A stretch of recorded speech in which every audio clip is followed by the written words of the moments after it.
Greetings from the Augusta Civic Center, where in a few short hours this place will be teeming with the sights, sounds, and yes, maybe even smells of the regional quarterfinal tournament action. I'm Bill Stewart, sports editor of the Kennebec Journal and Morning Sentinel, and welcome to our video preview shows. In a few short moments, I'll be joined by staff writers Travis Lazarczyk and Randy Whitehouse, along with a couple special guests who will help break down all the tournament action.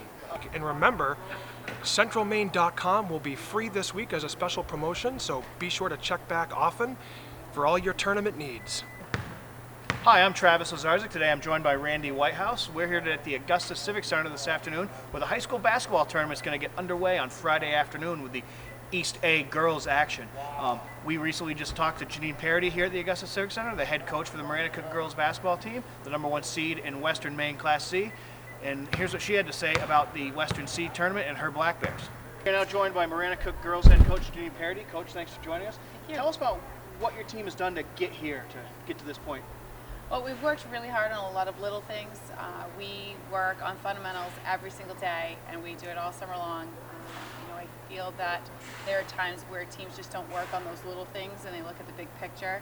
And I believe that we have to look at the big picture, break things down, do all those little things that help build us back up to the big picture. And I think this group has done that really well over the last 4 years. Many of my seniors have played for me for 4 years, and it's really starting to show for them now. Coach, there was a lot of talk coming into the season about making sure that you had other girls helping out. Christina Miller, of course, the KVAC Player of the Year, second time in a row.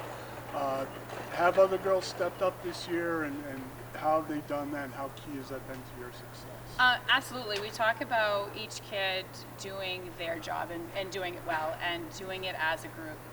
We know that we can't rely on one player to do everything for us, and that it has to come from everybody, whether they're off the bench or starting position. We've had key kids. Sarah Clough is very tough defensively. She's the kid that we will put on some team's best player and face guard them. She also has shown that she can hit some big shots, and she's had some really big games for us. Liz D'Angelo also, she's grabbing down some major rebounds. In our KVAC championship game, she had a really good defensive game. Catherine Sanborn, I think, is one of the best guards that's in our league as a junior, and she knows just where to put the ball. Any one of those four are capable of putting up big numbers any night. We've had 3 of them in double digits, and all 4 of them have switched roles in terms of who's had the game high throughout the season. So it makes it much harder for teams to focus on one player because we have other kids who can step up. Talk about the matchup with Kennebec. This is the team you guys saw here last year. Yep. We're looking forward to it. Last year we were short a player. We also had Christine Feld out towards the end of the game. They hit some key shots, and their post player really stepped up in that second half and made some big plays for them. This year, I still really, really like watching Michaela Willette. I think she's a fantastic player. She's their playmaker, I feel. She likes to penetrate, and she can show that she can hit some key shots as well. But I think that we like to run and we like to press, and we've played a pretty tough schedule, and that's prepared us for this week coming, and we're looking forward to the matchup. Speaking of the schedule, you're the lone KVAC team. We are, yes. In an NBC-dominated tournament. Is that an advantage, a disadvantage, the lack of familiarity there? I don't think it's a disadvantage at all. I mean, certainly we have a competitive schedule, but anybody can say that on any given night, and especially in the NBC or even in the KVAC, where we've shown that on any night anybody can come out on top. So you have to do the things that you're capable of doing as a team to get the job done, and we talk about that every single day at practice. We look at one game at a time and what we need to do to make sure that we're the ones that come out on top. So we prepare for our game and not specifically for the teams that we play.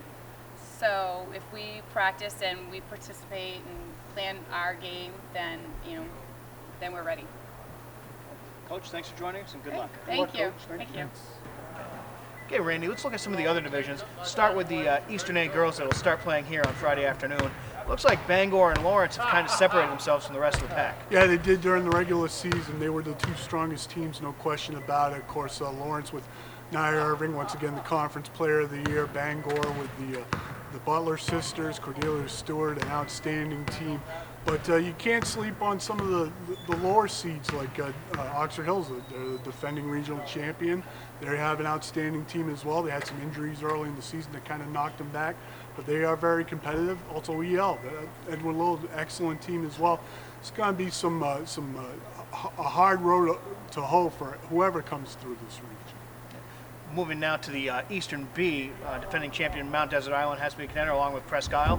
Some Central Maine teams could also be challengers. Yeah, it's been this has been kind of the tough situation for teams from the KVAC to really try to make some hay in this region the last couple of years.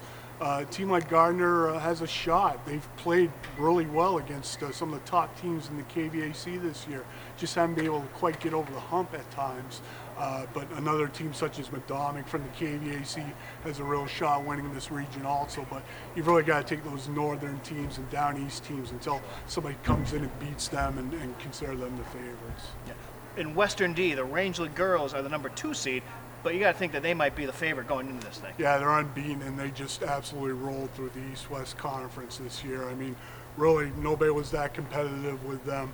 Pine Tree Academy is just an excellent team as well. They did not face each other during the regular season, but I saw them against Richmond. They were very impressive. Richmond has a young team, but they're pretty solid as well. You got to figure that they might be able to challenge one of those teams as well, but you got to go with Rangeley as far as being the favorites, just based on what they did during the regular season. Okay, that's it for us from here. We hope you enjoy whatever tournament games you get out to. For all our coverage, please check out centralmaine.com and Center Court in the print edition. For Randy Whitehouse, I'm Travis Lazarzik, and we'll see you at Center Court.